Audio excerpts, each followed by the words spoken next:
मजीद तफसीलात उनसे जानेंगे। जी ज़मीर अपडेट कीजिएगा।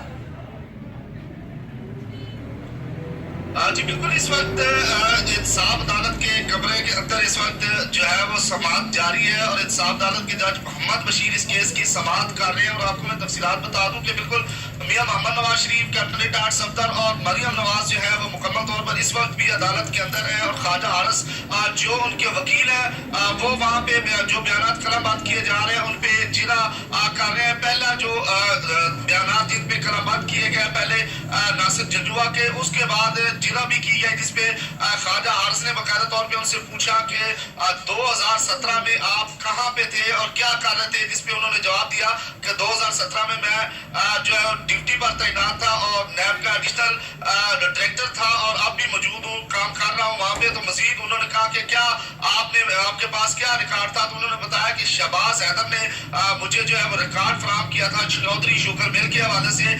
तो ये उनका बयान मुकम्मल तौर पर कलमबंद हो चुका है, जिरा भी मुकम्मल हो चुकी है। जबकि दूसरे जो गवाह है उमर दराज, उनके बयान को कलमबंद किया जा रहा है, उसी पे अभी जिरा जो है वो जारी है। ख्वाजा हारिस जो है वो जिरा यहाँ पे मुकम्मल तौर पर उसके बयान पर कर रहे हैं। और तीसरा जो गवाह है आफाक अहमद, उसका बयान भी अभी कलमबंद होना है। तो इस वक्त तक बड़े केस की बड़ी समाअत जारी है और इंसाफ अदालत के कमरे के अंदर जो है ना इस वक्त तमाम लोग मौजूद है, वकला की टीम वहाँ पे मौजूद है। उसके अलावा नैब के जो प्रोसिक्यूटर्स हैं वो वहाँ पे मौजूद है और मियां मोहम्मद नवाज शरीफ, कैप्टन रिटायर्ड सफदर और मरियम नवाज अपने वकला के हमरा वहाँ मौजूद है। इंसाफ अदालत में कार्रवाई जारी है और बगैर वक्फे के इस वक्त तक कार्रवाई जारी है। 9 बजे इस केस की समाअत शुरू हुई थी और अभी तक ये समाअत जारी है। जी अच्छा ज़मीर बताइएगा कि ये समाअत कब तक जारी रहने की तवक्को की जा रही है?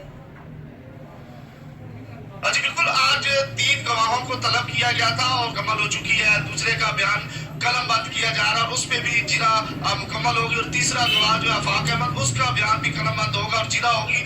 तो मजीद ये महसूस हो रहा है कि अगले 1 से 1.5 घंटे में मुकम्मल तौर पर ये कार्रवाई जो आज की समाअत की है वो मुकम्मल हो जाएगी और 12 बजे तक उम्मीद की जा रही है। अच्छा ज़मीर बताइएगा कि नवाज शरीफ के हमरा परवेज रशीद भी वहाँ पर मौजूद है, जबकि परवेज रशीद ने चौधरी साहब के बयान पर रद्द-ए-अमल देते हुए कहा है कि उन्होंने एक इलेक्शन जो है वो शेर के बगैर लड़ा था और बुरी तरह हारे थे। इस हवाले से क्या तफसीलात हैं आपके पास?